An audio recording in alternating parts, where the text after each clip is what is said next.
Amigos, meu nome é Vinícius Talon e a exigência de confissão no acordo de não persecução penal. Essa exigência é constitucional? É correta? É adequada a esse instituto? Antes de enfrentar esse tema, eu peço que você se inscreva no meu canal do YouTube e ative as notificações, porque assim você saberá sempre que for lançado um vídeo novo aqui no canal. E ao final, caso você goste desse vídeo, peço que você compartilhe nas redes sociais e clique em gostei, porque isso é muito importante para que este vídeo chegue a mais pessoas. Pois bem, o artigo 28A do Código de Processo Penal foi criado pela Lei Anticrime e trata do acordo de não persecução penal. Antes disso, o acordo de não persecução penal tinha previsão apenas em norma do Conselho Nacional do Ministério Público, CNMP. Agora tem previsão legal no artigo 28A do CPP. E lá no início do artigo 28A tem uma exigência que é muito preocupante, que é exatamente o seguinte: fala que, não sendo caso de arquivamento e tendo o investigado confessado formal e circunstancialmente a prática da infração penal. E depois continua falando sobre os outros requisitos. Mas essa parte ali, tendo investigado, confessado formal e circunstancialmente a prática da infração penal, é uma parte muito preocupante, porque faz com que aquele que queira a homologação do acordo de não persecução penal precise confessar a prática de um crime antes mesmo do oferecimento de uma denúncia, antes mesmo da existência de um processo penal. Lembrando, o acordo de não persecução penal ocorre antes do oferecimento da denúncia e para evitar o oferecimento da denúncia. É muito semelhante à transação penal. E a transação penal não exige confissão. Quem já participou de uma audiência preliminar até já deve ter conversado com o seu cliente falando sobre isso. O cliente querendo falar que ele é inocente, eu não quero confessar que fiz isso e tal, e o advogado diz para esse cliente: olha, quando você aceita a transação penal, você não está confessando nada, ninguém pode dizer que você praticou algum crime. Trata-se apenas de pagar para não se incomodar, como alguns gostam de falar. Trata-se apenas de aceitar um direito para não discutir o mérito se é culpado ou inocente. Até a suspensão condicional do processo também não tem nenhuma exigência de confissão. Então, por que o acordo de não persecução penal teria essa diferença em relação à transação e à suspensão condicional do processo, exigindo a confissão?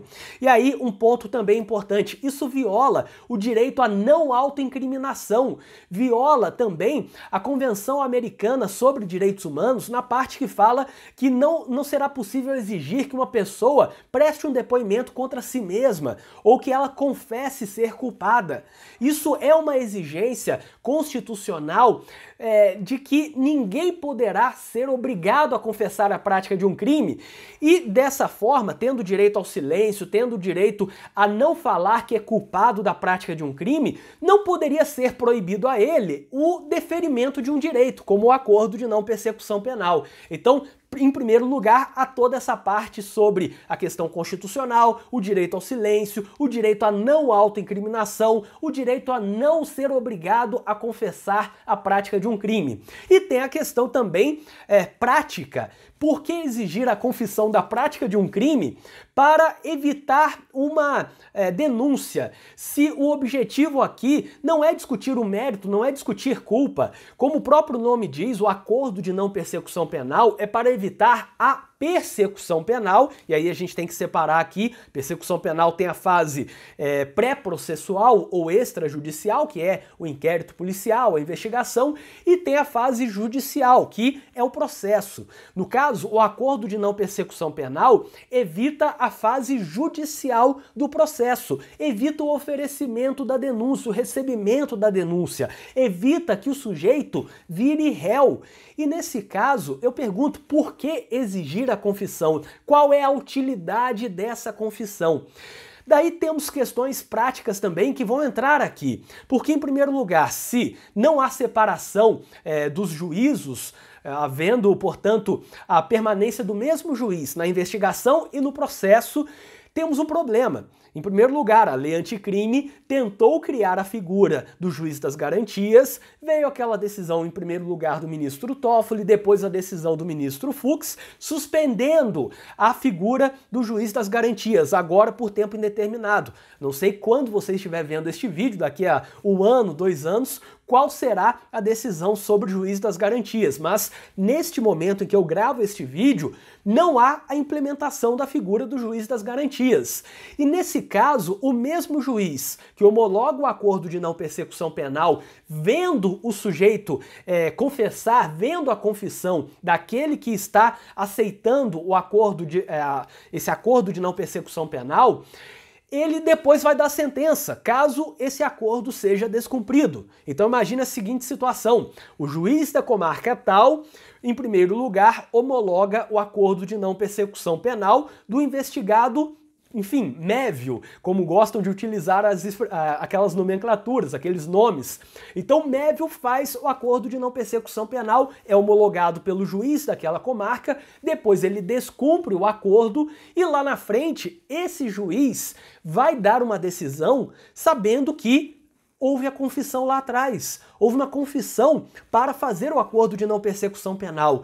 Aliás, mesmo se tivéssemos aqui a figura da separação do juiz das garantias e o juiz da instrução, como fala a lei anticrime, mesmo se tivesse a separação dos autos, fazendo com que os autos da investigação não fossem para o processo, também nesse caso temos um problema, porque se aquele investigado aceita o acordo de não persecução penal, depois ele descumpre, esse acordo poderá ser utilizado esse descumprimento do acordo poderá ser utilizado pelo Ministério Público para não oferecer a suspensão condicional do processo lá na fase judicial perante o juiz da instrução. Então vejam que, óbvio, sem o juiz das garantias, sem a exclusão dos autos, que é o que fala a lei anticrime, temos problemas gigantescos, temos problemas enormes. Mas mesmo se a figura do juiz das garantias estivesse implementada, não tivesse decisão do ministro Fux suspendendo, mesmo com a exclusão dos autos, tem um problema, porque descumpre o acordo de não persecução penal lá na fase policial, na fase da investigação perante o juiz das garantias. Quando chega na fase judicial, caso tenha sido descumprido o acordo de não persecução penal, o que pode acontecer é o seguinte: o MP fala, não ofereço o acordo de não persecução, a suspensão condicional do processo, melhor dizendo, não ofereço a suspensão condicional do processo, considerando que, nos termos do artigo 28A, parágrafo 11 do Código de Processo Penal, é possível deixar de oferecer caso tenha sido descumprido o acordo de não persecução penal. Então tem uma norma falando, descumpriu o acordo de não persecução, não pode deixar de oferecer a suspensão condicional do processo. Daí o juiz lá do processo, na instrução, vai olhar aquela manifestação e vai pensar o seguinte: caramba, se teve um acordo de não persecução penal e ele descumpriu, quer dizer o quê? Quer dizer que ele confessou, ele já confessou a prática do crime. Lá atrás, na fase policial, quando foi homologado o acordo de não persecução penal. Então, de qualquer forma que você pensar, por questões jurídicas, constitucionais, ou em relação à Convenção Americana, ou em relação à prática, por que exigir uma confissão de algo que é para evitar até o oferecimento da denúncia, que é lá atrás, no início de tudo, e também por essa questão de contaminar o processo, a confissão para o acordo de não persecução penal, se esse acordo for descumprido, fará com que depois isso seja considerado pelo juiz na hora de dar uma sentença que talvez será condenatória com base nessa confissão.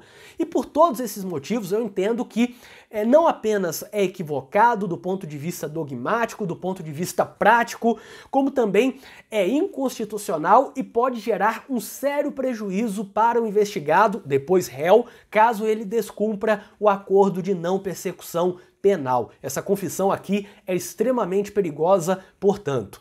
Eu espero que vocês tenham gostado deste vídeo, inscrevam-se no canal e ativem as notificações, porque assim vocês saberão sempre que for lançado um vídeo novo aqui no canal.